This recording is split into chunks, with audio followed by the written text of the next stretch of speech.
Patrem omnipotentem, factorem celi et terrae, visibilium omnium. Chegando ao território de Cesareia de Filipe, Jesus perguntou aos seus discípulos: No dizer do povo, quem é o Filho do Homem?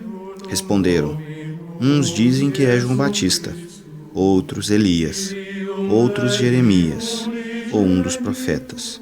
Disse-lhe Jesus: E vós, quem dizeis que eu sou? Simão Pedro respondeu: Tu és o Cristo, o Filho do Deus vivo. Jesus então lhe disse: Feliz és tu, Simão, filho de Jonas, porque não foi a carne nem o sangue que te revelou isto, mas meu Pai que está nos céus.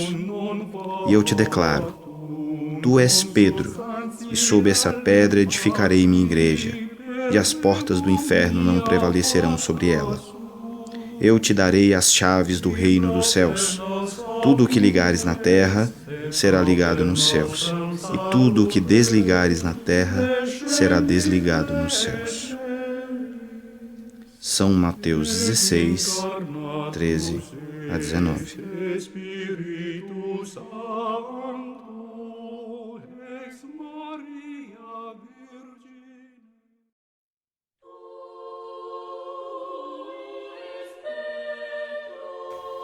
Petros, em grego, um nome masculino que significa rocha ou pedra. Mesmo sendo uma palavra comum da língua grega, não há evidências de que Pedro fosse usado como nome próprio de alguém antes de Jesus renomear Simão com esse termo. Isso acentua mais ainda o simbolismo do nome. Simão é ele mesmo a pedra sobre a qual Jesus constrói a igreja.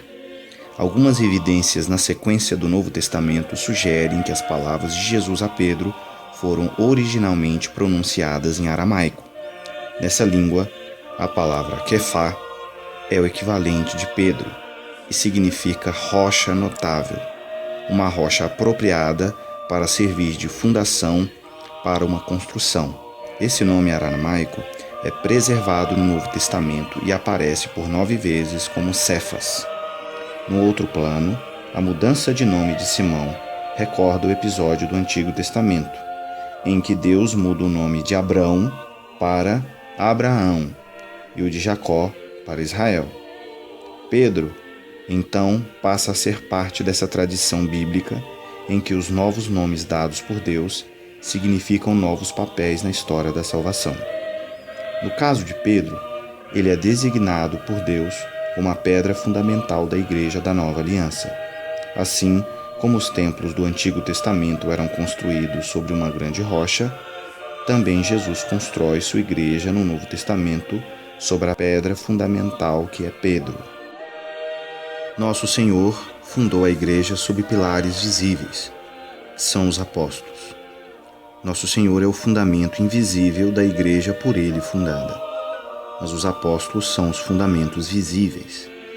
E entre os apóstolos, 2 se destacam de modo particular. Antes de todos, está São Pedro, que é o chefe de todos eles, que recebeu de Cristo as chaves do reino dos céus para ligar e desligar, e recebeu de Cristo a jurisdição universal. São Pedro, que é a pedra sobre a qual se ergue a igreja, São Pedro a quem Cristo confiou seus cordeiros e suas ovelhas. O segundo apóstolo a se destacar é São Paulo, fariseu que perseguia Cristo ao perseguir os cristãos. São Paulo se converte de modo estupendo, passando a ter um zelo ardente pela propagação do Evangelho, ao ponto de sofrer tudo, mas de permanecer fiel ao que recebeu do Salvador. São Pedro, depois de percorrer uma parte do mundo pregando o Evangelho, estabelece sua cátedra em Roma. Ele se torna o primeiro bispo de Roma. São Pedro, o chefe da igreja, foi o primeiro bispo de Roma, de forma que São Pedro associou o papado ao bispado de Roma.